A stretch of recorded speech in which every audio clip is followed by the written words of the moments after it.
Hey, everybody. It's Dr. A. That is the K Train. Ken Kreitz. All aboard. It's Tuesday, January 2nd. This is the award-winning RotoWire Fantasy Basketball podcast brought to you by Underdog Fantasy. It's 2024, baby. Let's do it.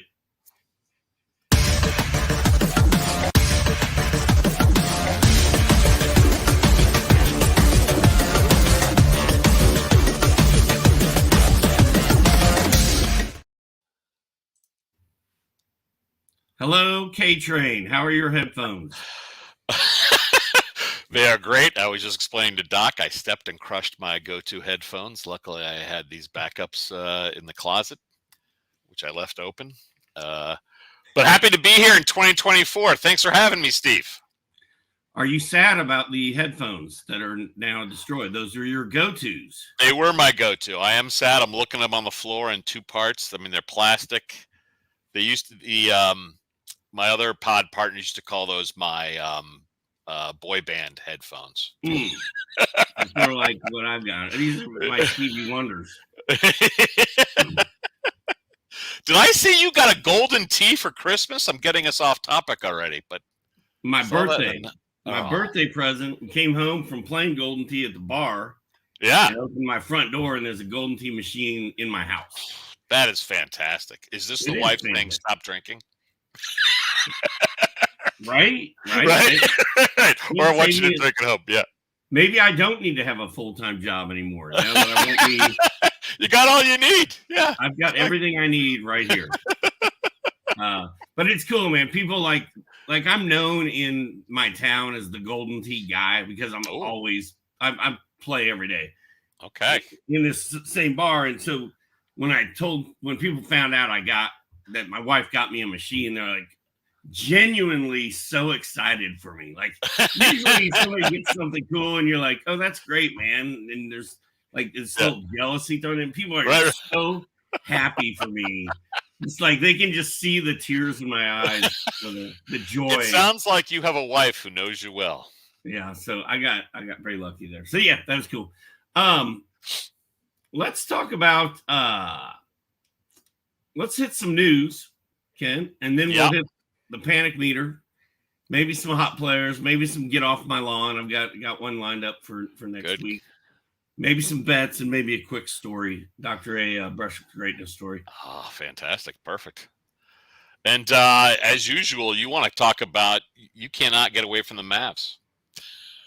Yeah, right. Well, I mean, it is timely. Kyrie Irving came back last night. Was it really a 21-game absence?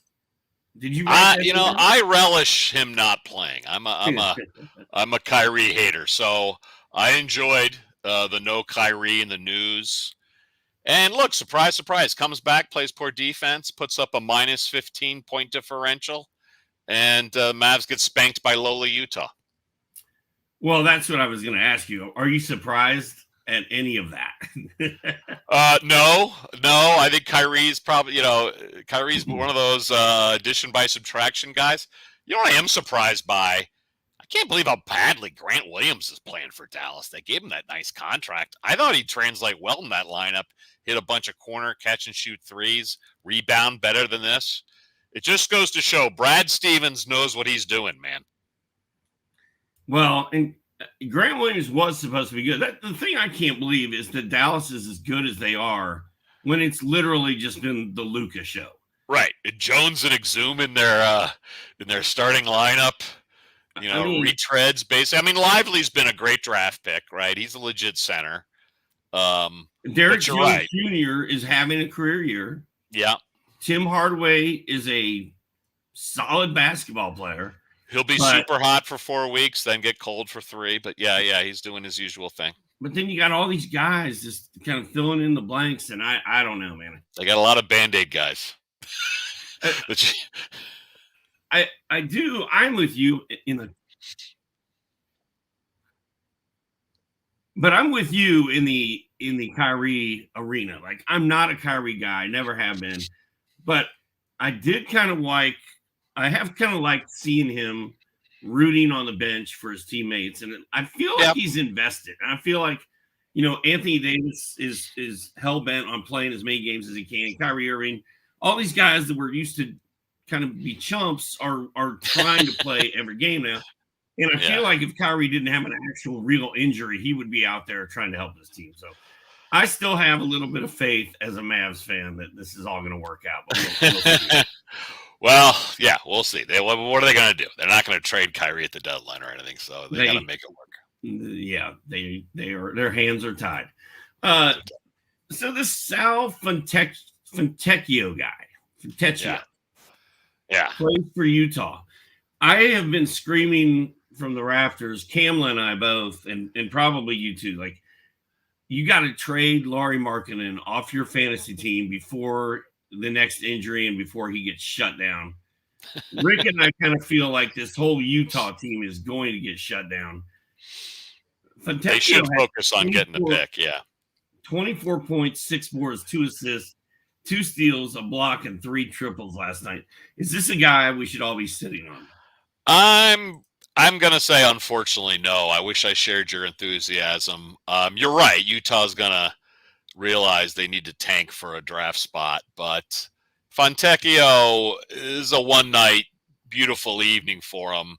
That's a crowded front court with Collins, Kelly the Clinic, Olynyk, Kessler, Markkanen, and Simone ranks 221 per game value over the last 14 days in 8 categories per the RotoWire rankings. Hey, I think it was a great one-time game.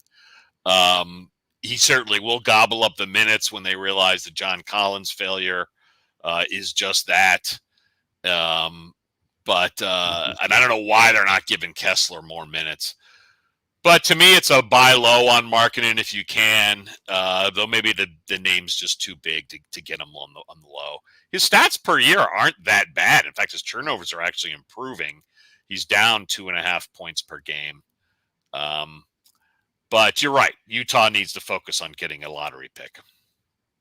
It's funny when Kamla and I were on last Thursday, he's like, dude, I just got a trade offer this morning in our league. And I said, let me guess. He goes, what? And I said, Lauri Markkanen. He goes, yeah. I was like, I got that one too, bro. So the person who has Lauri Markkanen on the roster in our league that we play in. Oh, is this the Kamala Keeper League? No, this is a there's my trophy from the Kamala Keeper. This is a different league you're in with Rick? Yeah. Well, no, now I'm confused. I don't know. But anyway, it was another guy in that league said, oh, I got an offer on Markkanen today. I said, so do I. It wasn't Kamala. Okay. It's the rock and roll league I'm in. But nonetheless, people are trying to move him. I don't think it's a buy low situation on Markkanen. I think he's a ticking time bomb. He certainly had a thick medical file before coming to Utah. What about Jordan Clarkson? I know you're fired up about him. Hey, it's triple-double, right? I just think it's nice for Utah. They hadn't had a triple-double in almost 16 years. How about that? And kudos to Clarkson. Does it coming off the bench last night. So, kudos to Jordan and those Jazz fans. And I owe the Jazz an apology. Wasn't crazy about those black and gold uniforms, but they've definitely grown on me. Different league, same league that I was talking about, different person.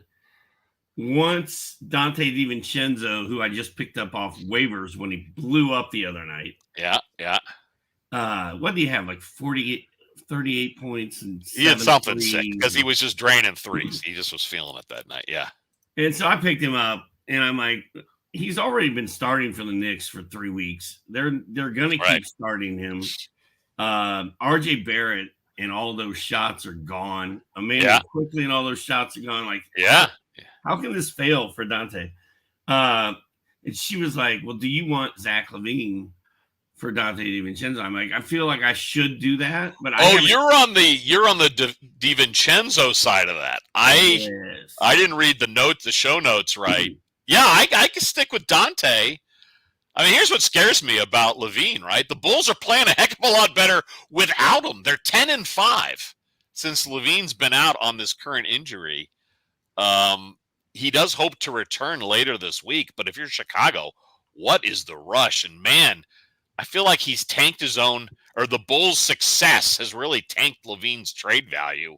No one's going to want that contract. I bring LaVine off the bench while they're playing well, but I'm glad you stuck with Donte. I think that's the move. Well, I think once LaVine is traded, which he's going to be, he's not untradeable.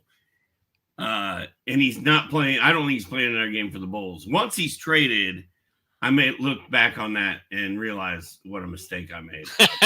Right now, maybe. I mean, I haven't seen Zach LaVine. I haven't seen a picture of him or heard his name in 2 months. So, yeah.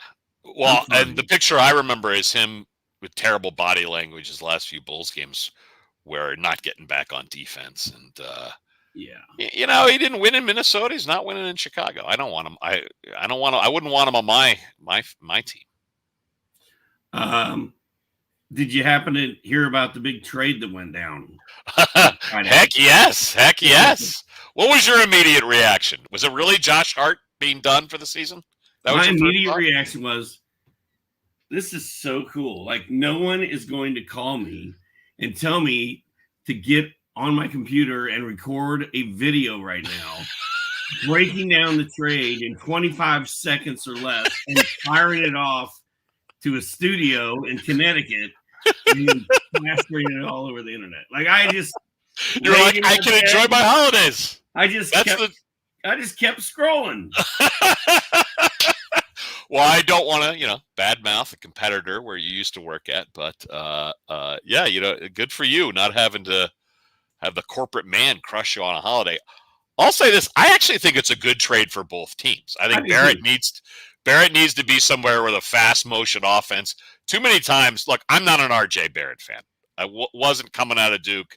Am not now, but that poor guy got stuck with a lot of like bailout Julius Randle shots. Shot clock's down to 22. They've doubled Randle, and he just flings some bad pass to Barrett, who's supposed to bail him out when he's inconsistently shooting from 3. He deserves like plays called for him where he can focus on being a better 3-point player. And who knows, maybe a little home cooking in Toronto will be what Barrett needs. Is this a Barrett trade or is it a Quickley trade? Or is it just Toronto saying, give me younger guys with more contract control, knowing that they're probably going to lose on Anunoby after, either this summer or next, depending on that player option? Well, Anunoby didn't look right this year. His stats are bad. The more usage Barnes got, that almost came all directly away from Anunoby. And Anunoby's agent is either the son or the nephew of Leon Rose, the president of the Knicks. So there's clearly some inside info. The Knicks feel good about re-signing him. I think it's so funny that the Knicks are suing the Raptors for allegedly stealing insider info, and yet they somehow consummate a trade? That's so weird to me. That is weird. That's very weird. Yeah. And look, Anunoby, I think he's much more comfortable fit in that Knicks. He wasn't getting high usage offensively with the Raptors. And the Knicks are a defensive first team, which a guy like Anunoby loves. It really plays to his skills. And Tibbs is going to play him till his knees bleed. He'll be getting 72 minutes a night or whatever. So I actually think both players' value goes up quickly. They started quickly. Can you believe they started quickly day one? They're just like, Schroeder, hit the pine. Schroeder still got decent minutes, but I was shocked. Day one, Quickley was the starting point guard. I'll see if that lasts or not. I feel like all four. Yeah. How come Anunoby played for the Knicks, but Achua didn't? Achua played. Did he? Oh, I was looking for minutes on that. I mean, they obviously Hartenstein needs some help there. I only caught the fourth quarter of that game. Hartenstein still got 39 minutes, though. Yeah, the Tibbs. Yeah, I don't. Oh, Achua did get 9 minutes. I'm sorry. Went a quick 0 for 2. Presumably they'll ramp him up a little, but a little. I'm not expecting anything big. But I think Quickley is a good fit in Toronto. I think Quickley and Quickley and RJB kind of both needed to get out of New York, and I feel like OG needed to get out of Toronto. Right. I think it works for everybody. I think if you have these guys, you're good. Josh Hart came off the bench, 8 points. I'm worried about Josh Hart because he's been such a solid fantasy guy. Yeah, but still 29 minutes. He's, if he's getting 29 minutes off the bench, you're happy. He's still got 11. You kind of get him for his rebounds, and he got 11 of those last night. Actually hit 2 of 3. He might be better coming off the bench, facing worse defenses. Here's, to me, the sneaky move off this trade. Jakob Poeltl, whose name I will mispronounce for the entire duration of his NBA career. But I think Poeltl's value is actually going to tick up. Achua, right or wrong, was stealing minutes from Poeltl as they kept experimenting in Toronto. And now he's their only legit center north of the border. So I actually think Poeltl's minutes, so that means more rebounds, more blocks, more tip-ins. You don't want him taking more free throw shots. But there's my sneaky little under-the-radar move from this trade. Yeah, I don't know. I feel like Poeltl's been ignored all year. You don't hear his name. He's not doing it much. Maybe it gives him a boost. I mean, it's possible. And I think he's worth hanging on to, but he's certainly not done anything exciting. No, I'm hoping just for a little more consistency and getting a double-double land. But he does get the blocks. He does get you the blocks. I'm not one that can really sit and judge people on how they mispronounce NBA players' names because I do it all the time. But between you this week with Jakob Poeltl instead of Jakob, and then Jakob, there we go. See, my buddy Brian last week with Jaime Jaquez. You guys are on fire. I was so focused on getting the Poeltl part right that I screwed up the Jakob part. That is terrible. Poeltl rhymes with Wordle. He's got a Wordle type of game out there. Oh, I like that. That's good. Underdog Fantasy is the number one platform for NBA best ball and NBA. We're going to start that over. Underdog Fantasy is the number one platform for NBA best ball and DFS player pick'em contests. If you haven't tried Underdog yet, new Underdog users receive a first-time deposit bonus up to $100 and a free 6-month subscription to RotoWire with promo code RWNBA. That's promo code RWNBA. Visit UnderdogFantasy.com or download the Underdog app today and use promo code RWNBA. Claim your free RotoWire subscription and deposit bonus. That's RWNBA. And we get a lot of subscriptions at RotoWire for that promotion. People love it. We're basically, because then you've got all the free advice from RotoWire to help you in your new account. All right, Steve, let's shift to one of your favorite sections, the Panic Meter. Who is scaring you right now, Doc? Well, Jimmy Butler. He scared me 3 years ago, 2 years ago, last year. The games played is gradually becoming a bigger problem each season. For Jimmy. Yeah. And not for Jaime. Not for Jaime. Not for JJJ.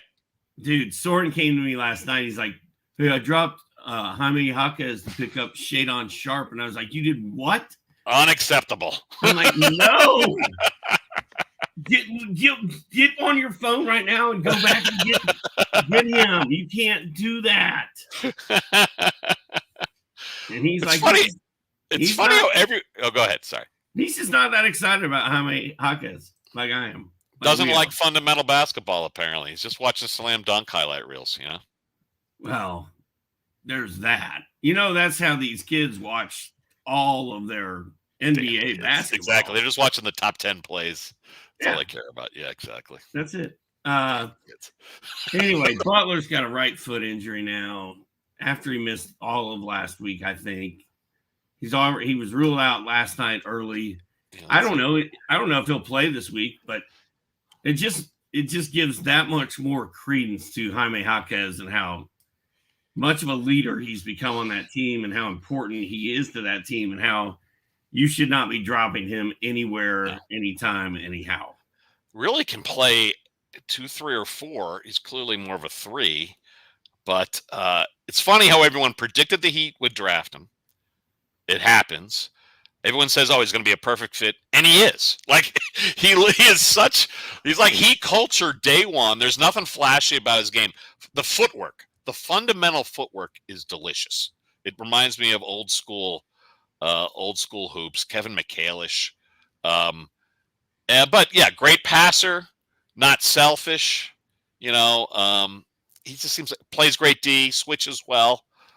Love him. He just looks like he belongs out there. Like he looks like he's been playing in the NBA for 8 years. He really does. You would not look at him and think rookie the way because he hasn't had a rookie moment yet, like where he's panicked or things have been shaky for him. Like when I just had to start that promo over again. That was a rookie moment. Jaime has not had one of those yet. No, he's probably not going to. And I gotta believe that, that Heat coaching staff is not the most forgiving. There's kind of a Belichick vibe, and yet he's handled it fine. They're not like the biggest rah-rah patting guys on the back there. Expectations are high, and they don't mind yelling at guys in Miami. And they really haven't need to get to yell at Jaquez at all this season. All right, my guy Victor Wembanyama's missed 3 games now, I think. Here it comes. I was scared of this at the beginning of the season. They're 3 players away from being legit contenders. Why would you play this clearly fragile 19-year-old and demoralize him for multiple losses? None of that is happening. He's not demoralized. He's completely fine. He's playing great. People are paying money to go see him play. The killer was when he sat the Spurs had a 2-game week and he sat one of them. That killed me. Well, hey, what's happening is the Spurs are still terrible. I mean, they're 11 games out of the play-in tournament. That's what's happening. And that really is my main point. This team's terrible. They have nothing to play for, and Pop loves to rest his guys. My hope is this, because Pop has already said for now he's not going to play in back-to-back games. So his ankle's fully healed, which I'm fine with that. Spurs have 3 games this week. They have no back-to-backs. So we get a pass this week. Hopefully he plays in all 3 games for me and I win. My hope is that maybe he sits the second or first of a back-to-back for the rest of the season, but plays the rest of the time. I think that is a best-case scenario. Yeah. Yeah. And, I was really negative on Wemby and Holmgren. I've been wrong so far. I still think there's plenty of season for them to be hurt. I scared more about Wemby and just how bad the Spurs are. The Thunder have something to play for. But I do feel like the league mandate of you're not just going to sit your guys anymore. It's working. Sort of working. So maybe that gives us some hope on Wemby. Maybe. What would be nice for Wemby? Get him a real point guard. Could you get him a true point guard? Would you start Tre Jones on the team? The Sochan experiment seems to have failed, and yet they're still not starting Jones a point guard. I don't understand. What is going on? I have no idea. Malachi Branham's your point guard of the future? I mean, clearly they're drafting a point guard next draft, but I don't understand the refusal to put Tre Jones back in the starting lineup. I don't either. It doesn't make sense, especially when Tony Parker was such a foundation for 20 years, and now you've got a small forward run the point. I don't get it. Benedict Mathurin, 2 back-to-back 20-point games, super inconsistent. Every time I get fired up about him and want to pick him up, then he disappears again. It's going to happen all year. Yes, Rick, this team is mediocre. People are hung up on how well they did on the in-season tournament, and kudos to the Pacers for that. That was cute. That was nice. They just won in Milwaukee last night, bro. Yeah, they're 18-14. Rick Carlisle, as he did last night, is going to experiment with lineups throughout the season, and that's why you're going to be driven mad about Mathurin. Very nice win in Milwaukee last night, absolutely. And Halliburton, legit NBA star. I love how often you see he's got 15 or more assists with only 2 or fewer turnovers. That's gorgeous. But they can't decide on Buddy Hield. Well, maybe here's their best scenario. Does Buddy Hield get sent to the Sixers at the trade deadline and they finally commit to Mathurin as a starter? I don't know. That'd be cool. I mean, Hield is not on their timeline with those stars. it's not like they're playing lights out ball where you'd want to keep him, where you wouldn't want to upset the Magic. They're 18 and 14, highs and lows, and Hield's 31. How old is Hield? Well, Nembhard got hurt last night, hurt his back, and did not play in the second half. And Buddy Hield started second half for him. How do you like the Jalen Smith and Aaron Nesmith in the starting lineup and moving Toppin to the bench? I don't love it. I want to see Obi Toppin play. He doesn't rebound. He's 6'9" and doesn't rebound. Sounds like Zion. He's in better shape than Zion. At least he looks like he should rebound. But Toppin, 29 minutes, 3 rebounds last night. I mean, that's what's benching him. I'd imagine. I'd be yelling at him all day and night if I was on the Pacers coaching staff. He's getting outmanned by Aaron Nesmith, who's really a shooting guard, and they'd rather have Nesmith get minutes at the 4. Smith's starting, but like he's playing 12, 15 minutes, but they'd rather have Nesmith at the 4, who's like 6'6" and 230 or something, or 215. But Nesmith hustles. Like, you can't deny Nesmith's hustle. Nesmith is a guy that fantasy managers should be looking at too, because he's getting minutes. He's scoring. He doesn't do a whole lot of other stuff, but he gets steals, and 5 stocks last night, which is obviously unusual, but he hustles on D and gets steals. His shot was horrible last night, but he still got 10 attempts, hoisted 3 from behind the arc. But yeah, Nesmith is a great no-cost pickup when Pacers are on a 4-game week, because they love his defense. Where are we at with Saddiq Bey? Jalen Johnson's back-to-back double-doubles, a huge game on Sunday. I'm kind of fired up about Jalen Johnson again. Yep. I'm with you. Bey has always scared me from a field goal percentage. Like, it's not worth the threes if he's going to tank your field goals. Now, granted, he's shooting a career high 45, just a hair under 45% this season.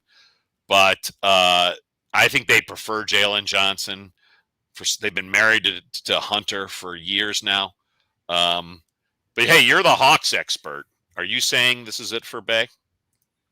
I just think from a fantasy perspective, I don't want the third wheel in a 3-ring small forward mess on my team. I want the first guy, and that's the only one I want, and that's Jalen Johnson. So I just think Saddiq Bey is going to kind of go away quietly here in the second half. Are they souring on Hunter after years of always letting him start regardless of his health? I mean, I don't know. He's gonna miss more weeks. He's not close to return, I don't think. And I had Bob Rathman on earlier, and he was excited about Hunter this season. He thought this was going to be the year we finally see the guy we drafted. But your note here says, "Ask my buddies in the bar what they think about DeAndre Hunter." They'd be like, "Does he play for the Dogs?" I mean, the Dogs got robbed out of that football tournament, and so I don't really care about anything else till next year when the Dogs play again. Are you the only one watching basketball at that bar when you're not at the Golden Tee? Dude, when I turn basketball on in that bar, I get some pretty hateful looks. I ain't watching these boys don't stand up for the flag, son. Like, I had a guy threaten me one time because I turned the NBA basketball game on. You're talking to a Vermonter. We don't have that problem up here. We don't have sports bars. Everyone's out actually skiing and doing stuff. He got up and actually left because I turned a game on. I'm like, sorry, dude, it's my job. I need to watch this. He's like, well, I ain't gonna sit here and watch this. He got up and walked out the bar. Okay. Jeez. Oh, okay. Yeah. They still sold out. I mean, come on. Caris LeVert. What's going on with him? He's either injured and not playing, or he's going nuts.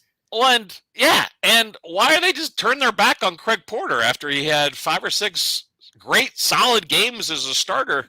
They demote him suddenly with, They need his rebounding. Mobley's gone for another month, right? Like, I don't understand the bailing on Porter and the roller coasters. I feel like I picked up and then dropped LeVert in 10 leagues last week. It was a holiday blur. I don't know what day it was what, but I was so excited to get LeVert, and then I wound up dropping him because the Cavs game count was bad these weeks. Well, and Brian asked me last week, he's like, what about Caris LeVert? Are you picking him up? I'm like, no, because I don't know when he's going to play. Does he still have wrist injury issues? I don't know. But I just don't get, trying to predict. And they lost. Like, I don't know. They bad loss to Toronto. Porter gets 6 minutes. To me, Porter was the head scratcher. You've uncovered this gem, this undrafted rookie. He was awesome as a starter. And they're really turning their back on him this fast. That didn't make any sense to me. Craig Porter, it was all tied to Donovan Mitchell, right? Like when Mitchell was out. Well, I thought Garland's absence has also opened the door wide open for him. You would think I thought they were going to move Strus to the 3. Why are you giving Okoro and Dean Wade minutes? Didn't they? How badly did Okoro have to play last season? Look at him last night. Minus 18 point differential for Okoro. Wasn't the entire last season a failure at small forward led by Okoro for the Cavs? They finally go out and get Strus to fix that, and then they shove Okoro back in the lineup. I don't. And Craig Porter, I feel like, was just playing shooting guard while Mitchell was gone, and awesome rebounds, but he had some 6 or 7 game assists. He did mixed in there. I thought, like, my goodness, you found this another gem from Wichita State. This is fantastic. But maybe just a 1-game blip, but we'll see. I thought when Mitchell came back, Porter would still be playing some point guard. Exactly. As soon as Mitchell came back, Porter disappears. So yeah, I don't know what they're doing. 4 starts. He had these are his assist lines in those 4 starts: 7, 8, 11, and 6. Those are point guard numbers, not shooting guard numbers. And Mitchell is really natural position shooting guard. Let Porter run the show. Porter's going to defer to Mitchell. And that's why I thought when Mitchell came back, well, Darius Garland's still out for another however many weeks with a broken jaw. Porter should be fine. And Porter, and they won 3 of those 4 starts with Porter in there. It doesn't make any sense to me. That's what I mean. That's my get off my lawn moment for me this week. Is bring back any sense to me either. Free Craig Porter. Well, I have a get off my lawn that's related to something you said a minute ago about not knowing what day it is. From December 20th to January 4th, dude, I have no idea. Ditto. None. And it's funny because I was sitting here on Christmas Day last week, right? Just enjoying my Christmas, just having the time of my life. It's like 1:00 Christmas night, and I'm like getting ready to walk into my bedroom and go to bed, and I figured out that it was Monday. Right, you had to send your lineup. 60 NFL blurbs that had to be written up for the next morning. Then I normally do it like 2 p.m. on Mondays. And so my whole plan just went out the window. The dark side of the freelancing work there, Doc, is the schedule's a little more erratic, and you did have stuff due on a Monday. So I wrote from 1 to 5 a.m. and then I had to get up at 6:30 and go do this other thing. It was terrible. So I'm tired of not knowing what day it is. That's fair. There's a part of me. Luckily, we have the luxury of no longer having corporate jobs. And it's a lot easier to go back to a job that's fantasy sports versus driving to some god-awful steel tower of endless cubes where you got to crank out meetings and spreadsheets and you fill out your DPS forms, whatever they call them nowadays. Like, thank God that's behind us. But I'm an old man who likes the standard regular week. And when we go to the holidays, I'm wildly lost. I have no idea what day it is. I don't know when they're picking up my trash out. Yeah. We are the same old men. One brain, 2 bodies. Dude, the thing about my trash can is my driveway is at about an angle like that. You don't have ice on yours though. You're down there at happy 80-degree Atlanta every day. I'm sliding on my ass, trash flying everywhere. There have been times, and I'm not kidding, where I've had to put on my golf spikes. Yeah. To get my trash can up my driveway in the snow. So yeah. We have these things called crampons here. They're like rubber soles with spikes you shove over your shoes. Well, I probably need some crampons. Yeah. Another thing, another little old man thing that's bothering me is like, who made the NBA schedule this year? First of all, we get no Sunday games in 3 out of 4 weeks, which ticked me off. I like football as much as the next guy, but I need some NBA on Sundays. And now next week, there's a bunch of teams. Everybody plays 3 or 4 games, right? Yeah. Except for the Nets and Cavs only have 1 game. Yeah, if you're in a head-to-head matchup, and you've got Donovan Mitchell, and you've got Malik Beasley, Malik Beasley. Bridges. I mean, Mikal Bridges. Yeah. Mikal Bridges. That's what I'm trying to do. Yeah. You got Bridges and Mitchell. You got a bench. You're toast. Well, I think it's a bigger issue if you're a Claxton owner, right? Because having a valuable third center is really hard to do, and you can't have Claxton just play 1 game. Yeah, those 3 blocks he might get are super valuable, but 1 game, that's brutal. That's why I similarly, that's why I didn't go after Drummond, because the Bulls only had 3 this week in a week when most teams had 4. Are they playing in Europe or something? Oh, I don't. Is that what? Oh, geez, I don't know. I didn't look at that. I wonder if they're playing in Europe. All right, so on RotoWire, on the NBA section, under scores, there's a section called. There's a link called upcoming games, and you can enter the dates. And most leagues are on Monday, but if you're different days, and it shows you in a very nice, simple table that you can sort by games played. It's the easiest place to find how many games your teams are playing next week. And to me, that when you're streaming, games played next week's huge part of which free agents to pick up. They are. Well, it's funny because in my column I put on RotoWire, I think it was my weekend recap column. A guy commented under there because I'm like, if you play in a head-to-head league, this 1 game week thing is a big deal. If you play in a Roto league where games played don't matter, it's not a big deal.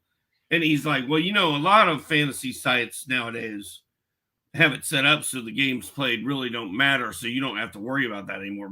But a lot of us are old get off my lawn guys that are still playing on a CBS league where you can only set your lineup once a week. So right. I think that guy was saying, you can do daily leagues. I have a life. Daily leagues. I don't know. I'm not crazy about it. Like, I feel like, I prefer set it on Monday. We're all going to have some injury risks. Sometimes you win out. Sometimes you lose. I mean, if you have a daily league, that just means, okay, I need a good bench now. You can't, it's harder to just hold a guy that's out for a month because you actually need to be rotating guys again, really, to max out games played. Right. And, but I get it. I know other folk, but Mike Barner's a huge daily games guy. Well, my daily leagues, I just set my lineup for Monday through Sunday on Sunday and let it rip, and then try to check in on it occasionally to make sure. It's easier for us people with real jobs, though. I feel like daily leagues are not fair. I mean, I had one job that blocked gaming sites. You couldn't. Now you can do it on your phone. Back in the day, there's another old person story. But like real jobs, I couldn't even. I had to wait till I get home. That's not what the wife wanted me doing after I worked 11 hours at some corporate slog. Yeah. All right, guys, I'm fired up about. Here we go. Malik Monk. Always going to score. Always going to score. 6 dimes in December. I mean, he's their backup at both guard spots, really. Red Velvet has really cooled off, which are even more minutes for Monk. Sure, love him.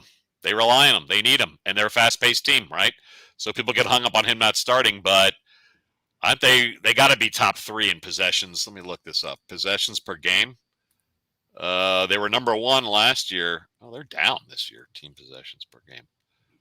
but they're 12th. But still fast paced. I think they'll improve that. Nick Richards, Charlotte playing center. We don't know when Mark Williams is coming back. What is going on? Mark Williams is too young to have this many health issues. Yeah, I don't know. I mean, I don't know when he's coming back, but Richards, every time I look up, the guy's got 1 to 4 blocks. Yep, legit backup. Mark Williams, we've got hoping he comes back tonight.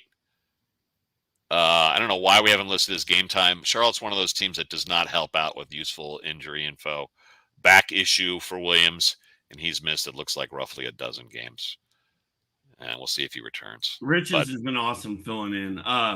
Deni Avdija, back-to-back double-doubles. Double-doubles in 3 of his last 6. Some of those a little hollow, though. I don't know. I'm going down with the Deni shit, man. All right. He hit like one of those logo threes, right? Before the end of the quarter last game or something. I don't watch the Wizards. Are you kidding me? He hit some logo three, and then he's given like some, love me symbol to the crowd. And I'm like, yes, the 5 people forced to go see the Wizards over the holidays are very happy for you, Deni. Nice job.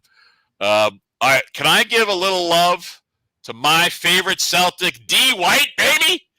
Derrick White ranks 9th in per game value, 9 category leagues over the last 14 days, and 15th per game for all season stats per the RotoWire ratings page. And why not? He's averaging 2.5 stocks, 5.3 assists, which is more than alleged starting point guard Drew Holiday. I'm telling you, it's Derrick White who brings the ball up more often than Holiday for the Celtic offense. Plus, he's averaging 2.7 threes per game. Last year, Derrick White led all guards in block shots. And this year is the first time in his career, which I was shocked, but I've been preaching this since the offseason. This is the first year in his career where he's going to see 30-plus minutes a game. He's at 32.6 right now. Anyway, love me some D. White. It's probably too late to try to trade for him on the cheap, but everyone thought he'd be buried with these stars, but he's exactly the steady hand they need. Well, we all thought Derrick White was going to do exactly this. And then the Celtics got Drew Holiday. Right. And then we were like, rest in peace, Derrick White. That's fantasy value. But I don't think we took into consideration that Marcus Smart is gone. That's right. And how good Brogdon gone. Yeah. Just how good Derrick White is. Yeah, they're actually thin in the backcourt with Smart and Brogdon gone. It's him and Drew. Some people think Hauser's a shooting guard because he's a 3-and-D guy, but he's really a forward. Pritchard is an offensive spark, but they can't rely on him for long stretches on the defensive end. And honestly, watch your Celtics games. You will see Derrick White bring the ball up more often than Drew Holiday. They love Drew Holiday, but because he's a defensive master. And, the RotoWire office is in Wisconsin, and they were getting mad at some of Holiday's offensive decisions, especially in the playoff run.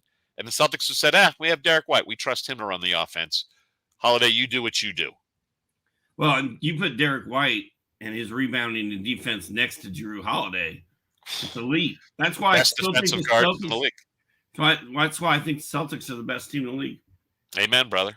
Amen. I agree 100%. All right, who else was on your hot list? Or let's discuss. We kind of went into the Hawks forward situation. You're a Jalen Johnson guy, and I trust you there. We've already talked about that. Down there. But let's talk. Center position in Chicago, sir. Oh, Andre Drummond. Yeah. How about that? I did not see 15 points and 21.3 rebounds coming. 2 steals and 2 blocks. Old school. He beat up some non-center teams, some donut squads, a hole in the middle, but still. And he used to be a stock machine back in the day, right? Let's say those Pistons days. But my goodness, I did, as I said earlier, I didn't go all in because, one, RotoWire's got Vooch coming back Friday, I think. Is that the 5th? Yeah. Now, we'll see if that actually happens or not. It looks like you saw something where you think he's coming back next week. I mean, I would not be surprised if Drummond plays all 3 games this week and Vooch sits out. But But it was a 3-game week for the Bulls in a week when most teams had 4. So I did not dive into the Drummond free agency because I thought it's a 1-week rental till Vooch comes back. Because it's weird. When Vooch is playing, they just don't give Drummond any minutes. He just he's back to single digit. That was a hell of a 1 week he had. He sure was. It sure was. Get at least 2 more games this week. So if you've got Drummond, you just hang on and get ready to jump off once it starts sinking. A great daily moves league pickup and enjoy the ride while you can. And maybe they don't rush Vooch back. I mean, it's a groin injury. I don't think they're going to rush him back, but I don't know. All right, sidebar here. You remember the Cheers episode where Ted Danson was the temporary sportscaster in Boston and did the rap song about groin injuries, right? No. No! Oh, okay, then I won't do it here. My younger podmates don't know it, but I was hoping my fellow old man here would. No, right, I'll listen to the clip. I was a Cheers casual bystander. Like, if it was on, I'd watch it. I didn't have to see it. All right, I was all in. All right, sorry. I'm going to bring up a big name. Not like you can do much about it, but Scottie Barnes, Raptors. I'm never one that believes in point forwards, the whole Grant Hill mythology. But look, Barnes has proved me wrong this year. Last 14 days, he ranks 8th in 8 category per game value. He ranks 10th for the season in per game value. I think it's going to be interesting to see how the addition of Quickley and Barrett maybe change Scottie Barnes' value. But like we said, I think this is the rare trade that actually helps both teams. I think Barrett's going to enjoy a lot of catch and shoot threes from Scottie Barnes. And maybe a true point guard and Quickley. I don't know. We'll see. I'm not sure how this shakes out for Barnes. It's clearly Barnes' squad. The only concern I have is Barnes is having his career year and they're still not winning. The concern I have is Barnes is having a career year and then they get rid of OG and bring these 2 guys in. And now the chemistry's all changed. I just don't want Scottie Barnes to fall off a little bit because of this deal. He was playing so well, blocking shots, doing so much. I'm just a little worried about that, but not given first round pick value, which I don't think anybody who manages them took him in the first round. No, they did not. All right, what are your bets for tonight, Doc? Oh, speaking of Derrick White, my underdog that I threw together before we got on the air, I've got Derrick White over 16.5 points. Love it. Going for a Chet big block night. That's always hit or miss, man. This will be the one that either wins it or loses it for me.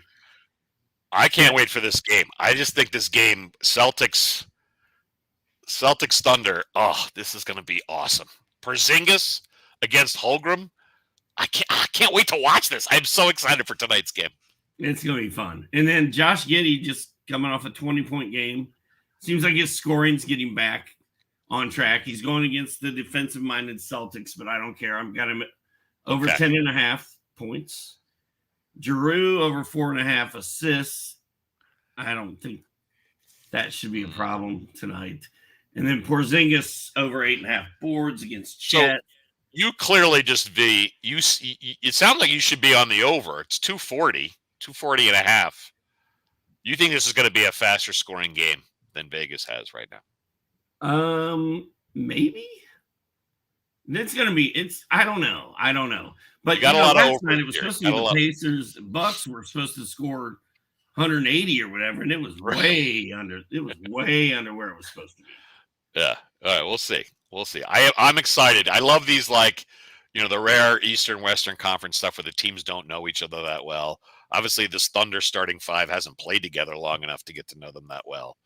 I'm a classic East Coast bias guy, so I've been excited for this game for a while. Yeah, I'm going to watch it. This might be Blanton's worthy bourbon-wise for this game. I've got I'm sticking to advice from the RotoWire new Picks and Pops feature where it suggests underdog fantasy picks as well as player props. I'm taking the under. I'm going negative. Chris Paul is not going to get 9.5 assists tonight at home versus the Magic. Look, Paul might be starting, but Pods, baby. Brandon Podziemski, I probably butchered that. He's playing great and deserves more minutes. CP3 with only 4.3 dimes, averaged over his last 3 contests, which are all losses for the Warriors. Look, the future for Golden State is Kuminga, Pods, and Trace Jackson Davis. Play the kids, Steve. Come on.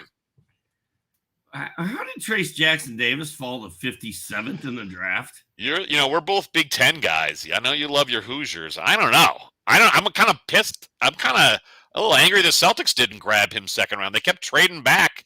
They settled on Jordan Walsh, who hasn't left the G League yet. I don't know. I don't understand it. Do you think people viewed him as maybe too much of a traditional can't hit the corner 3 center? I don't know what it was. I mean, I watched him play all year at IU last year, and he was really, really good. He was dominant. It's not like you could, maybe it's a little age bias, right? Because he's 23. He played the 4 years at the Hoosiers. Maybe size. He's kind of undersized. But today's NBA, I don't know. That's not an issue. I think it's the lack of 3-point shooting. He didn't hit a 3-pointer his entire college career. I think that's what they shied off about him. He hasn't hit one for the Warriors yet. I think everybody wants him to, because of the smaller size. They're like, we want stretch fours. He's a traditional 4. Well, he plays with a guy named Clay and another guy named Steph. Right. They don't need to shoot it. I don't think they need their big man to be out there bombing threes. Yeah, exactly. Well said. I'm with you on Pajemski, by the way, man. I love that kid. His motor's at 110% all game. I love it. And frankly, he's a great guy to watch at a bar because he's got that funky hairdo with the headband. It's hard to miss him. Love it. All right. Do you want to hear a quick Herb Williams story?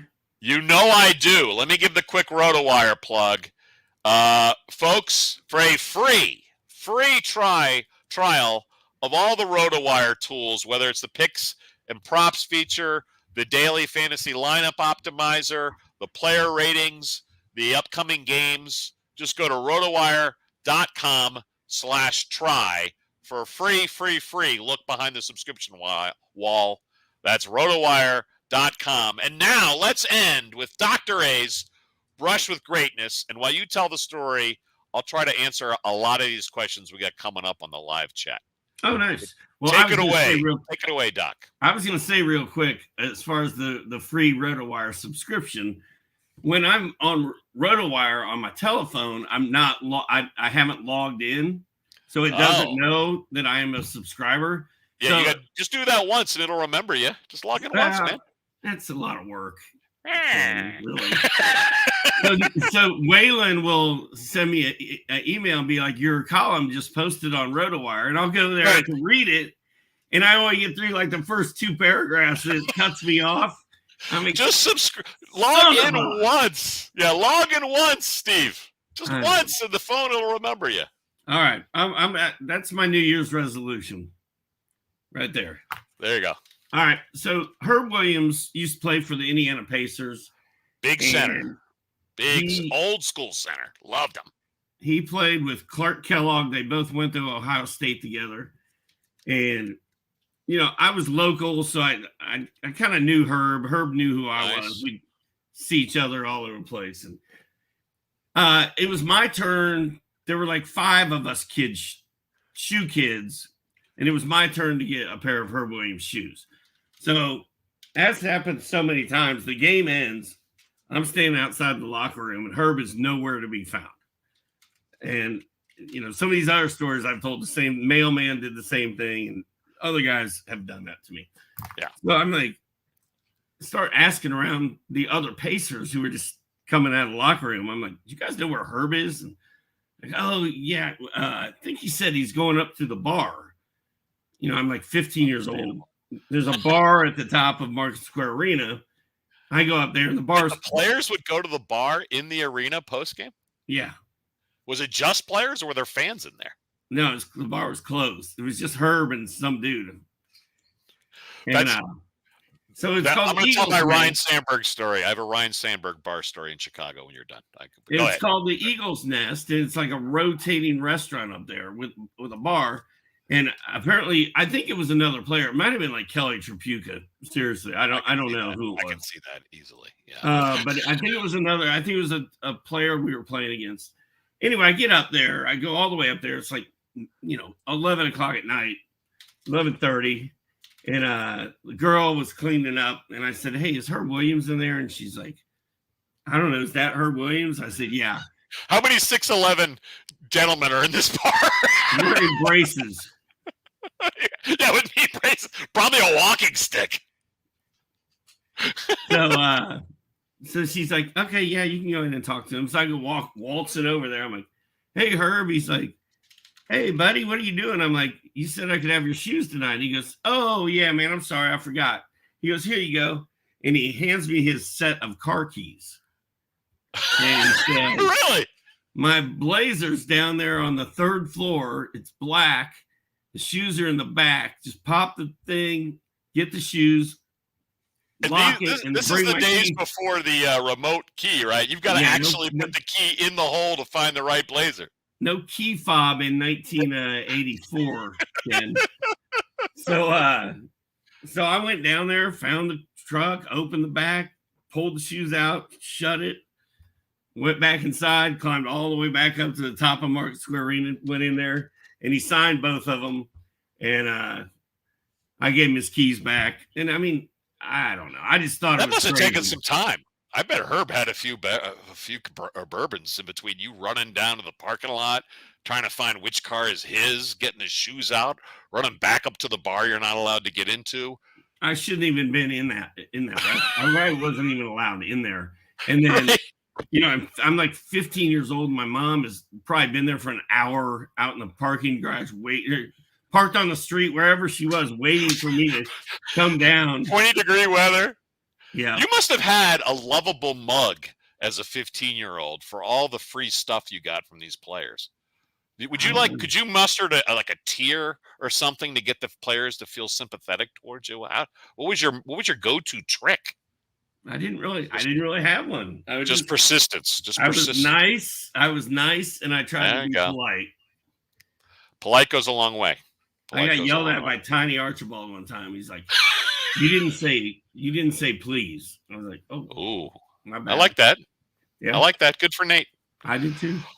All right. Well, Doc, we've kind of updated your Brush with Greatness story. So you've got a good working list to make sure you have one every pod. And for your longtime fans, they love as am I. I'm a fanboy getting to do this show with Steve every week. My Ryan Sandberg is Hall of Fame induction ceremony, not for Rhino, for others. My wife got me the turn 2 with Hall of Famers, which was this thing where you get to hit infield grounders with current Hall of Famers. I lived in Wrigleyville for a while. I go, Rhino, I lived in Wrigleyville. What's your favorite bar in Wrigleyville? And he goes, 2nd floor of bleachers, or Murphy's Bleachers. And I go, I didn't know Murphy's Bleachers had a 2nd floor. He goes, yeah, you wouldn't. You're not allowed. To be a ball player. He then made a comment about the ladies that I probably can't put on the pod here, but I was like, to be a ball player. That's pretty funny. I didn't know they had a 2nd floor. Yeah. Yes. You're not allowed. That's not an accident.